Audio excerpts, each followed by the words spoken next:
ইসলামী পদ্ধতিতে, আসেন কোরআনের পদ্ধতিতে। আল্লাহ পাক তৌফিক দেন সকলকে, আমরা যেন কোরআন ও হাদিস মোতাবেক জীবনটা কাটাবার চেষ্টা করি।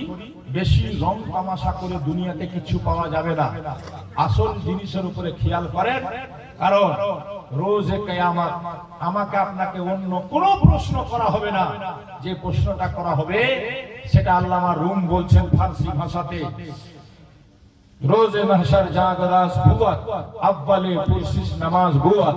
কিয়ামতের মাঠে যেদিন মানুষ নাফসি নাফসি করবে, কেউ কাউরির হবে না, সেই দিন সর্বপ্রথম যে প্রশ্নটা করা হবে সেটা নামাজ সম্পর্কে করা হবে। বলুন সুবহানাল্লাহ। কি সম্পর্কে করা হবে? নামাজ সম্পর্কে। তাহলে নামাজ ছেড়ে আমরা অন্য কোনো কাজ করব তো লাভবান হতে পারবো? যেটা বলেন পারবো? আগে নামাজ, পরে উরুস, আগে নামাজ, পরে ফাতিহা, আগে নামাজ, পরে নিয়াজ, আগে নামাজ, পরে সব কিছু আপনি করবেন তো আপনার কাজ দিবে। আর নামাজ ছেড়ে আপনি মাতামাতি করে বেড়াবেন, কোনো কাজে লাগবে না। যাই হোক, আমি বক্তব্য আগে বাড়াচ্ছি না। কোরআনের আয়াত পড়েছিলাম, ফাসালু আহলা যিকরি ইন কুনতুম লা তাআলামুন। তোমরা প্রশ্ন করো জ্ঞানী ব্যক্তিদের কাছ থেকে, জেনে নাও যে বিষয়ে জানো না।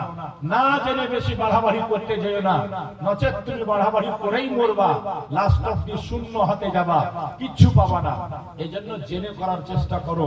আলহামদুলিল্লাহ, আমি আপনি আমার মুর্শিদের দরবারে হাজির হয়েছি। যাহা কিছু আপনার প্রয়োজন জানার, এখান থেকে আপনি জানতে পারবেন ফোনের মাধ্যমে কন্টাক্ট করে সরকারের দরবারে গিয়ে।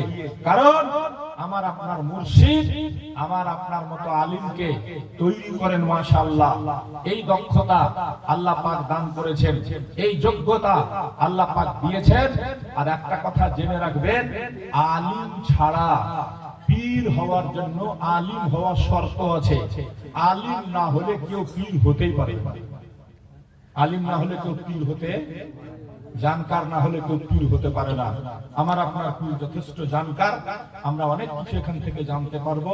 এই জন্য আমাদের কোনো অসুবিধা নেই। যাই হোক ভাই, সরকার আপনাদের দাওয়াতে লাব্বাইক বলে কষ্ট করে আপনাদের গ্রামে পা রেখেছেন। আল্লাহ পাক ওনার কদম ধুলির বরকতে আমাদের প্রত্যেকের হাজিরিকে যেন কবুল করে নেন। সকলে বলুন আল্লাহুম্মা আমিন।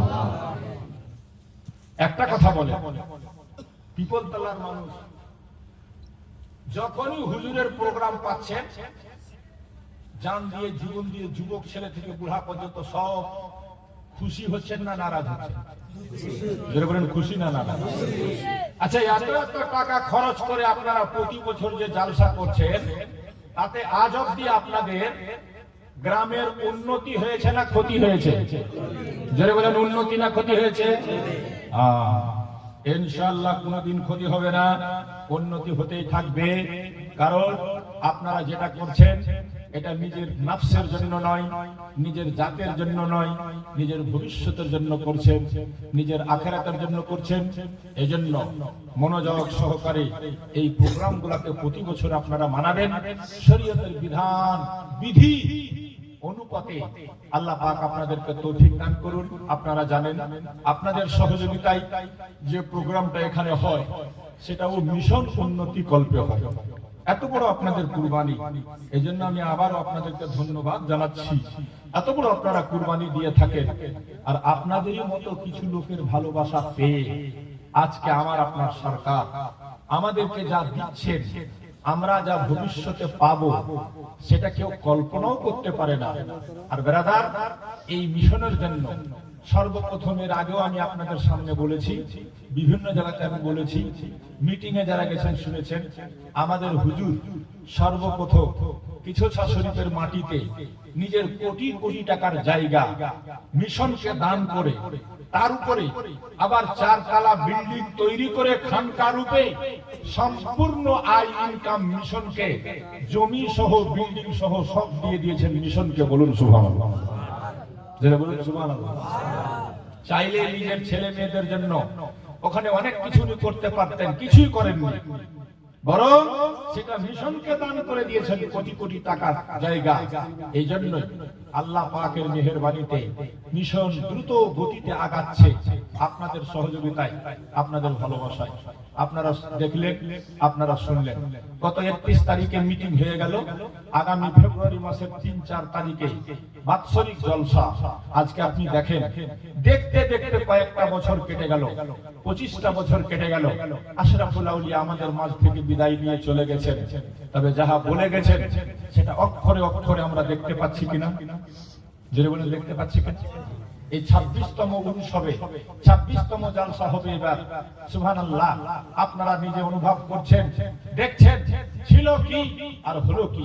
আপনারাই গিয়ে যে জায়গাটাতে মাটি ভরাট করেছিলেন, মাথায় গামলা নিয়ে, টকরি নিয়ে, হুজুরের নির্দেশে আজকে সেখানে কি তৈরি হয়ে গেছে আর কি তৈরি হতে যাচ্ছে আপনাদের সামনে লুকায়িত কিছু নেই। আমি আর বিশেষ বকবক না করে আমি শুধু এইটুকু আপনাদের কাছ থেকে বলতে চাই, আজ অব্দি হুজুর যা করেছেন, যেটা করতে যাচ্ছেন, যে পরিকল্পনা নিয়েছেন আমাদের হুজুরের, বাংলার মাটিতে আমাদের মাঝখানে যে উন্নয়নমূলক কাজ, গঠনমূলক কাজ হচ্ছে, কাজটা ভালো হচ্ছে না খারাপ?